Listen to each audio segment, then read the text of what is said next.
Assalamualaikum warahmatullahi wabarakatuh. Perkenalkan, nama saya Nindi Nofriantika Darul, NIM F2018-01031, kelas B1 Farmasi.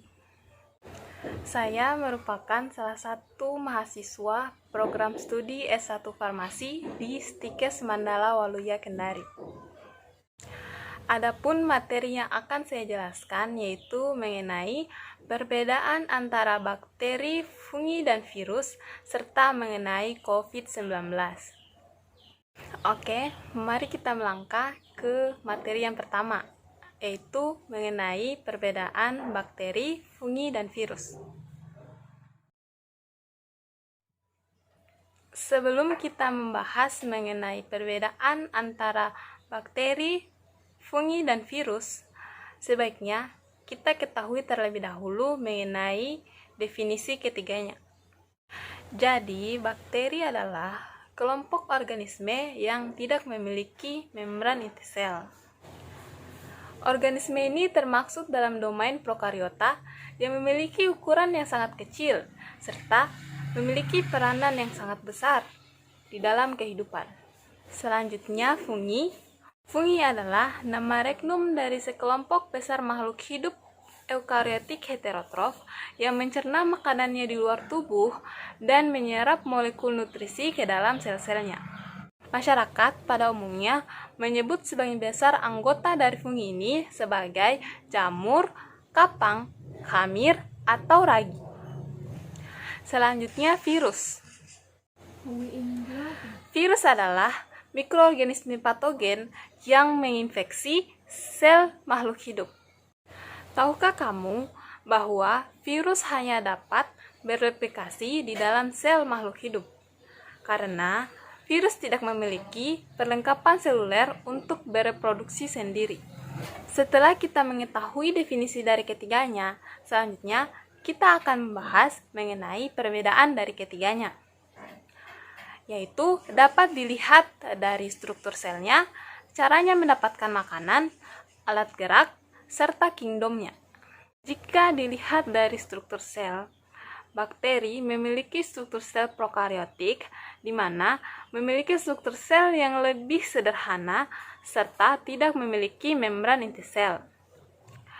Fungi memiliki struktur sel eukariotik, di mana memiliki struktur sel yang lebih kompleks serta memiliki membran inti sel. Virus memiliki struktur sel aseluler atau bukan sel. Hal ini karena virus tidak memiliki perlengkapan seluler dan hanya memiliki DNA atau RNA saja. Dilihat dari cara mendapatkan makanan, bakteri mendapatkan makanannya secara autotrof, yaitu memproduksi makanannya sendiri, atau dengan cara heterotrof, yaitu mendapatkan makanannya dari organisme lain karena tidak dapat memproduksi makanannya sendiri. Sedangkan fungi mendapatkan makanannya secara heterotrof saprofit atau mendapatkan makanannya dari organisme yang telah mati atau membusuk, serta secara parasit atau mendapatkan makanannya dari organisme yang masih hidup. Sedangkan virus, dia itu tidak membutuhkan makanan. Jika dilihat dari alat geraknya, bakteri memiliki alat gerak berupa flagel atau alat gerak berbentuk cambuk. Sedangkan fungi tidak memiliki alat gerak. Begitu pula virus tidak memiliki alat gerak. Jika dilihat dari kingdomnya, bakteri termaksud dalam kingdom Monera, sedangkan fungi termaksud dalam kingdom fungi, dan virus termaksud dalam kingdom virus. Kemudian, materi kedua mengenai COVID-19. Virus SARS-CoV-2 merupakan coronavirus jenis baru yang menyebabkan epidemi. WHO memberi nama penyakit baru ini dengan nama Coronavirus Disease 2019 atau COVID-19. Coronavirus sendiri merupakan virus RNA strain tunggal positif, berkapsul, dan tidak bersegmen.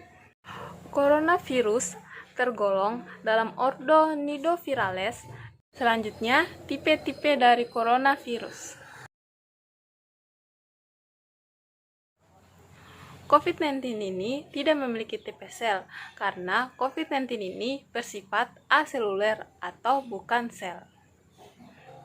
Terdapat 4 genus dari coronavirus ini, yaitu alpha coronavirus, beta coronavirus, delta coronavirus, dan gamma coronavirus. Berdasarkan penemuan, terdapat 7 tipe coronavirus yang menginfeksi manusia saat ini, yaitu terdapat 2 dari alpha coronavirus, terdapat 4 dari beta coronavirus, dan yang ke-7 adalah coronavirus tipe baru, yakni novel coronavirus 2019 atau 2019 nCoV yang terjadi di Wuhan. Selanjutnya, cara reproduksi atau replikasi dari COVID-19. Virus ini bereproduksi atau bereplikasi di dalam sel makhluk hidup atau sel inangnya. Adapun cara virus ini menyerang manusia, yaitu virus ini mempunyai 3 komponen utama, yaitu protein, RNA, dan duri-duri protein.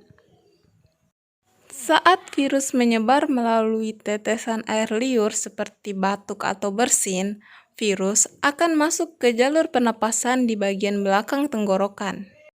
Kemudian, duri-duri protein menempel ke dalam membran sel. Virus kemudian mereplika diri sangat cepat dan membajak RNA sel untuk menduplikasi RNA-nya sendiri. Sehingga sel tidak dapat lagi berkembang untuk kesehatan tubuh, melainkan untuk memperbanyak virusnya.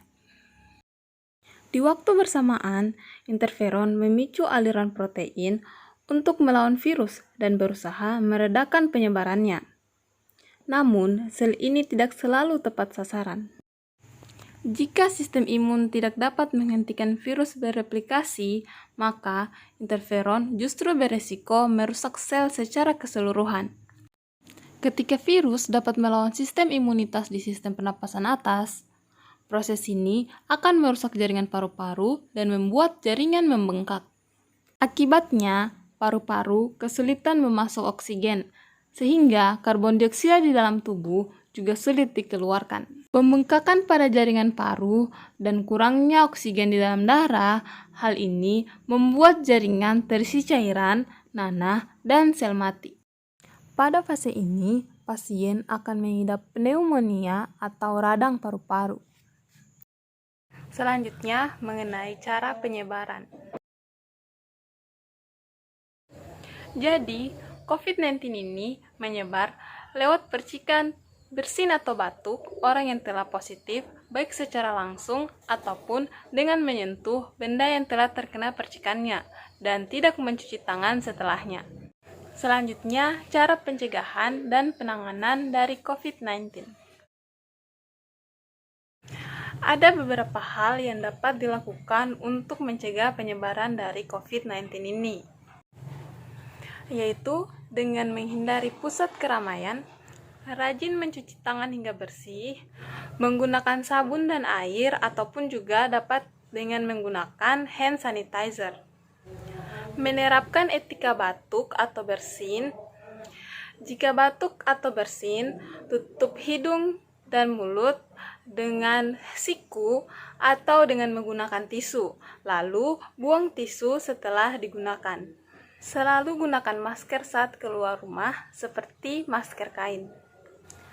Menahan diri dari menyentuh mata, hidung, dan mulut sebelum mencuci tangan terlebih dahulu.